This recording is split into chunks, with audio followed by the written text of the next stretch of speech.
and he was explaining to me, like, as we stood outside in the middle of the night, that's how you got in, that's the entrance. And I had grown up basically watching Stars of World Class, you know, when I lived in Florida.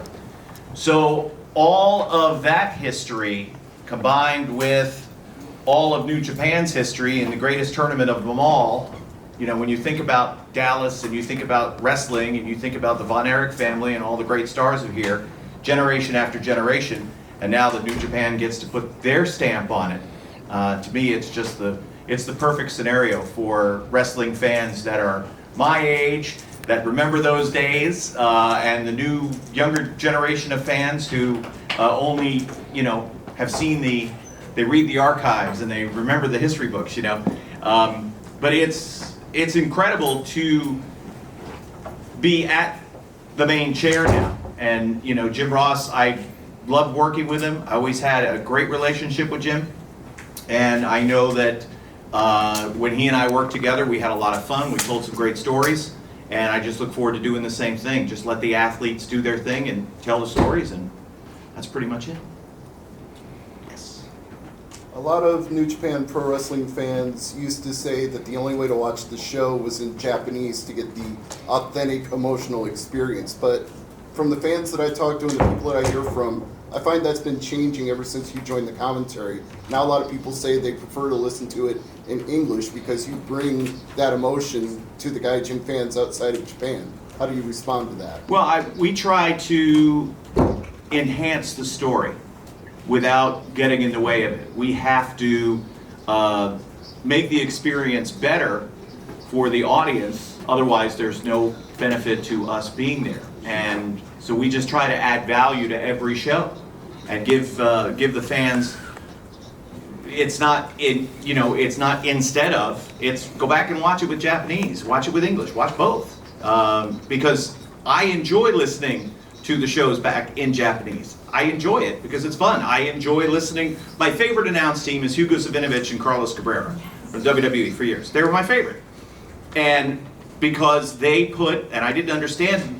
I understood very little of what they said, but I just got a different emotional connection to the product. And so it's just another way of telling the story, but relating to the English-speaking world and making sure that the fans understand who these athletes are, what makes them so special, what they're fighting for, and we hope that it helps help them become better fans, more deeper fans. Yes.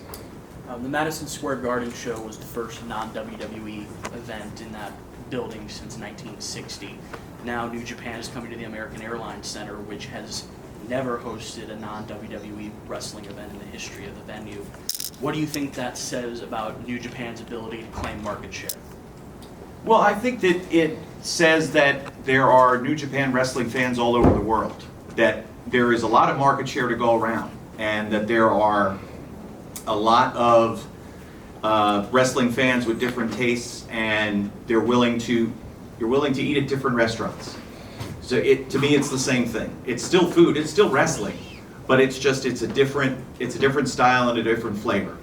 When I grew up in Florida, and I grew up watching Championship Wrestling from Florida. That's all I had seen live. And then the WWF came to the West Palm Beach Auditorium that I had seen dozens of shows in, and I felt like I was cheating on my girlfriend when I was there. Like it was that, like I had such a loyalty to it. I felt awful. But now, it's so diverse, and that, you know, again, the choices that fans can make, they're at your fingertips. Any brand that you want to watch, any wrestling that you want to watch, streaming, GIFs on Twitter, whatever, however you want to experience it. So there's a lot of market share to go around, and there are millions and millions of fans who watch just on Monday nights alone during the peak of the Attitude Era who don't watch wrestling anymore. Where did they go? Were they all taken up in the rapture? I think they're still around. They haven't been spoken to, and they haven't been found. And now most of those fans have children or have had children, might even have grandchildren now who could be new to wrestling. So each generation there's new markets to conquer, and being able to get there's no language barrier to New Japan Pro Wrestling. We can go anywhere in the world. In England, we just completed a tour in Australia, in America, in Japan, wherever there is wrestling fans, there can be New Japan Pro Wrestling. Yes, Stu? Kevin, from broadcaster to broadcaster, how do you've done these tournaments, you've done Best Super Junior, New Japan Cup, and now the G1. How do you as a broadcaster prepare for a marathon like that? I compare it to, it's going to sound funny, Texas high school football, because you go possibly 16 weeks. Same with you, you're going all these nights with these tournaments. How do you prepare as a broadcaster? I look at it as 19 stops along the road. There are 19 shows in this tournament, and I don't get too far ahead of myself. So a lot of times I've been asked, like, what matches are you looking forward to in this tournament? I'm really just focused on Saturday. I'm really just focused on Dallas. Now there's some ones that I kind of got my eye on, like at the end of the road with Juice and John Moxley. I'll be interested to see what that's, but who knows what they're going to be like at the end of this tournament.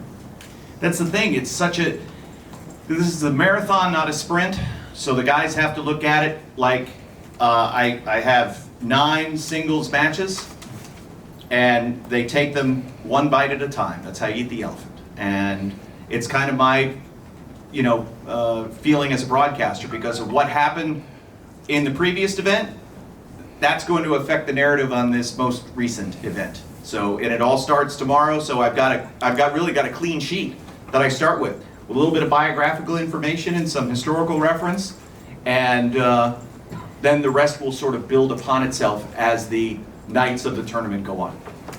Time for just one more. Yes. Well, you just sort of mentioned it, but I just wanted to ask the question about tomorrow night in your commentary. Are you going to bring up the fact about the history here and the Marco Rants and the Bill Mercer, Joe Ranelli's, and those type of guys from back in the day that did so much of the commentary and ring announcing work here in Texas that brought world class to the forefront, where Seiji Sakaguchi and Inoki and Fujinami and those types from New Japan came over and wrestled on our big shows, Thanksgiving and Christmas nights here in Dallas. Oh, when you look back, and I've got a Bill Mercer tip of the cap ready to go, because there's voices from your childhood that you remember. And that's what, we become music fans between the ages of 8 and 13. And those musical tastes that we got during that time, that stays with us through our whole lives. We might like new, different, current, whatever, but what's our fallback? It's the stuff that we liked when we were between the ages of 8 and 13. It's no different with wrestling. The age of fandom is that same time frame, and if you remember the voices from that time frame, that's what you're always going to like. So Bill Mercer to me is part and parcel with wrestling.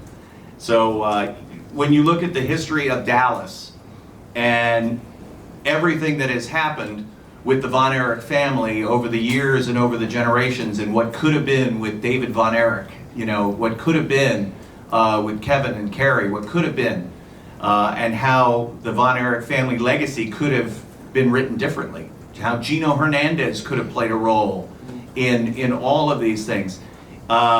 It's the great what could have been. So we definitely will have a nods of the past tomorrow, but an intense focus on the greatest tournament in professional wrestling, with 20 amazing athletes and an incredible main event with Tanahashi versus Okada, a dream match that fans have longed to see outside of Japan, and now you get to see it tomorrow night. So that's it. And with that, I thank you all very much for being here.